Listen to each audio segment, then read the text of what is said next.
Fortune Barishal যখন শেষবার champion হয়, মুশফিকুর রহিম সেখানে খেলেছেন এবং চ্যাম্পিয়ন হওয়ার পর যে প্রেস কনফারেন্স হয়েছিল সেখানে মুশফিকুর রহিম বলেছিলেন যে বিপিএল যদি না হয় তাহলে তার পরিবার চালানো কষ্টকর হয়ে যাবে। শুধু মুশফিক নন, যারাই খেলেন, যারা ক্রিকেটটা খেলছেন, বিপিএল খেলেন, সবার জন্য বিপিএলটা খুবই গুরুত্বপূর্ণ। যারা একটা ফর্ম্যাট খেলেন, হয়তোবা ওডিআই খেলেন, টি-20 খেলেন অথবা টেস্ট খেলেন, তাদের জন্য বিপিএলটা আরও বেশি গুরুত্বপূর্ণ। হ্যাঁ, যারা 3 ফর্ম্যাট খেলেন বা জাতীয় দলে রেগুলার আছেন, তাদের জন্য বিপিএল 1 মৌসুম না হলে অথবা 2 মৌসুম না হলে খুব একটা সমস্যা হবে তো বা হবে না। হ্যাঁ, হবে। তারপরেও বলছি যে তারা চালিয়ে নিতে পারবেন, কিন্তু বাকিদের সমস্যা হবেই। তার মানে 10 থেকে 12 জন ক্রিকেটার আছেন, তাদের হয়তোবা সেরকম সমস্যা হবে না। বাকিদের সমস্যা হবে ওই যে পরিবার চালানো কষ্টকর হয়ে যাবে, পরিবার চালাতে পারবেন না, এমনটাই হবে। সত্যি সত্যিই হবে। এটা কিন্তু শুধু বলার জন্য বলা নয়, সত্যি সত্যি হবে। কারণ যারা এ ক্যাটাগরি ক্রিকেটার, যারা এ প্লাস ক্যাটাগরি ক্রিকেটার, যারা বিসি আছেন, সবার জন্য বড় একটা মাধ্যম উপার্জনের। কেউ 40 লাখ, কেউ 80 লাখ, কেউ 1 কোটি, কেউ 1.5 কোটি এমন কিন্তু ইনকাম করে থাকেন, যেটা অন্য কোনো লিগের মধ্যে নেই বা লিগের মাধ্যমে সম্ভব না।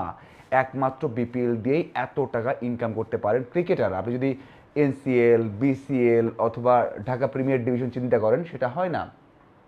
এখন আসা যাক যে এবার বিপিএলটা হচ্ছে না 100% নিশ্চিত। ওই যে টাকা হয়তোবা কোনোভাবে একটা ম্যানেজ করা হবে বা একটা লিগ আয়োজন করা হলেও হতে পারে। আমার প্রশ্ন হচ্ছে যে ঢাকা প্রিমিয়ার লিগ 24 সালে, 23 সালে, মানে যখন নাজমুল হাসান পাপন ছিলেন ওই সময়টাতেও অনেক টাকা পেতেন। সাকিব আল হাসান 1.5 কোটি টাকায় খেলেছেন। তামিম ইকবাল খেলেছেন 1,20,00,000 টাকায় বা 1 কোটির উপর। মুশফিকুর রহিম, মাহমুদুল্লাহ রিয়াদ, তারা 1 কোটির উপর টাকা পেয়েছেন ঢাকা প্রিমিয়ার ডিভিশনে। ভুল শুনছেন না। অন্যরা যারা ছিলেন, সেটা তাসকিন, মুস্তাফিজ অথবা যারা তখন মানে ভালো ক্রিকেটার, তারাও 80 লাখ, 70 লাখ, 60 লাখ অথবা 90 লাখ এমন টাকা পেয়েছেন ডিপিএল থেকে। হ্যাঁ, হয়তোবা ফুল টাকা কখনো পাননি, 10 লাখ টাকা, 5 লাখ টাকা কম পেয়েছেন। এখন বিষয় হচ্ছে আমরা শুধু বিপিএল নিয়ে কথা বলছি, কিন্তু একটা অন্ধকার জগতের সৃষ্টি হতে পারে, একটা বড় বড় ক্রাইসিস আসতে পারে, সেটা ঢাকা প্রিমিয়ার ডিভিশন নিয়ে। দেখুন, আমিরুল ইসলাম বুলবুল যখন ছিলেন তখন ঢাকা প্রিমিয়ার ডিভিশন হয়নি, ক্লাবগুলো খেলেনি। এখন সবাই খেলছেন, সবশেষ ঢাকা প্রিমিয়ার ডিভিশন হয়েছে, কিন্তু অবস্থা কি ছিল? অবস্থা ছিল 1 কোটি টাকা খরচ করতে চায়নি কোনো ক্লাব। খুবই কম ক্লাব। বড় যে ক্লাবগুলো আছে 4 থেকে 5টা, তারা আবার ফুল টাকা এখনও দেয়নি। মানে আমরা সবাই জেনেছি যে 50 লাখ টাকার সর্বোচ্চ ছিল, সেই 50 লাখ টাকার মধ্যে অনেকে 20 লাখ টাকা এখনও পাননি। এখনও পাননি, মানে কেউই এখন পর্যন্ত ফুল টাকা পাননি। যদি বিপিএল না থাকে, যদি ঢাকা প্রিমিয়ার ডিভিশনে এই অবস্থায় হয়, তাহলে প্লেয়াররা কি করবে? মানে এটা আমার কথা হচ্ছিল প্লেয়ারদের সাথে গত 3 থেকে 4টা দিন, বেশ কয়েকজনের সাথে। যেমন গত বছর 50,000 টাকা দিয়েও ঢাকা প্রিমিয়ার ডিভিশন খেলেছেন। আমি আগে বলেছিলাম, কিন্তু এখন আবারও বলছি, 50,000, 1 লাখ, 2 লাখ টাকা দিয়েও খেলেছেন সেখানে প্রিমিয়ার ডিভিশন। ফজলে রাব্বি 11 লাখ, 12 লাখ টাকায় খেলেছেন। তারপর রুয়েল মিয়া অথবা আলামিন জুনিয়র, তারা 6-7 লাখ টাকায় খেলেছেন বা খেলতে বাধ্য হয়েছেন। অথবা 10-এর মধ্যে অনেকেই আছেন যারা খেলেছেন। মানে অবাক করা বিষয়, যখন এই যে রুয়েল মিয়া হোক, আলামিন জুনিয়র হোক, ফজলে রাব্বি হোক, অথবা এই ক্যাটাগরি ক্রিকেটার, মানে কি তারা পাইপলাইনে ছিলেন, তারা ন্যাশনাল টিমে আসবেন, তারা কিন্তু 30 লাখ, 40 লাখ টাকা চোখ বন্ধ করে পেতেন। ঢাকা প্রিমিয়ার ডিভিশনে তারা 40 লাখ টাকা চোখ বন্ধ করে পেতেন, 30 লাখ টাকা চোখ বন্ধ করে পেতেন। যদি 40 লাখ টাকা কন্ট্রাক্ট করা হতো, 30 লাখ টাকা পকেটে থাকতো, 30 লাখ টাকা হলে 20 লাখ টাকা পকেটে থাকতো। কিন্তু গতবার তারা খেলেছেন 5 লাখ টাকা করে। 50,000 টাকা বা 2 লাখ টাকারও প্লেয়ার আছে।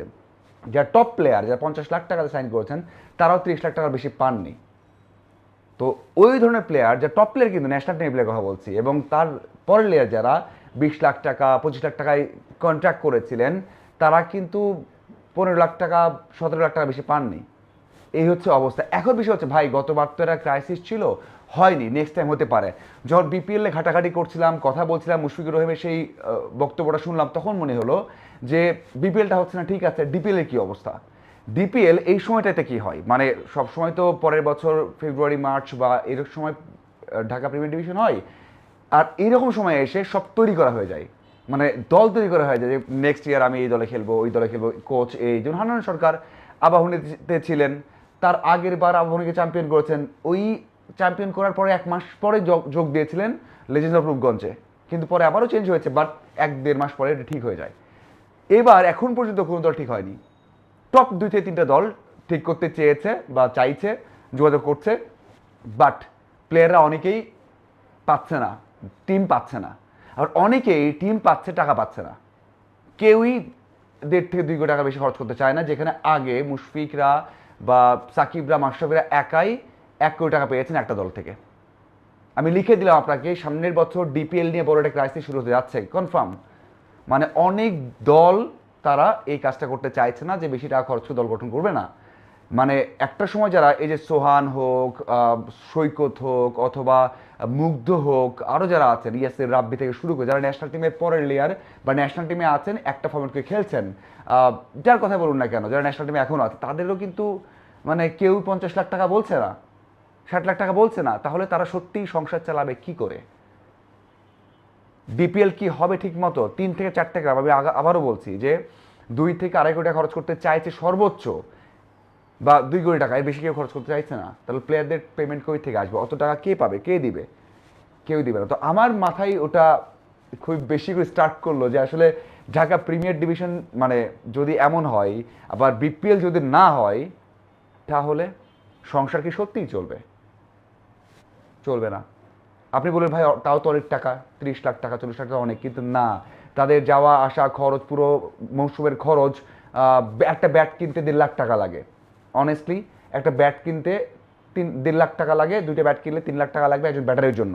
একজন বোলারের জন্য স্ট্রাইক কিনতে মিনিমাম 70,000 টাকা লাগে। খাওয়া দাওয়া সব কিছু মেনটেন করা, জিম মেনটেন করা, খরচ আছে অনেক।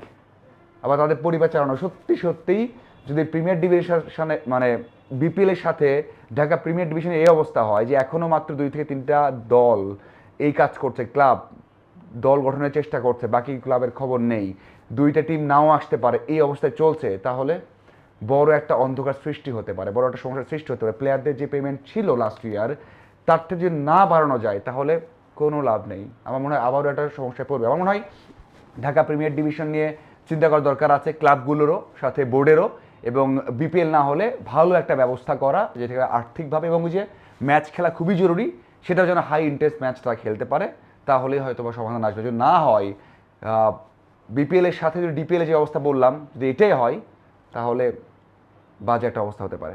আপনাদের কি মনে হয়? অবশ্যই জানাবেন। ধন্যবাদ সবাইকে।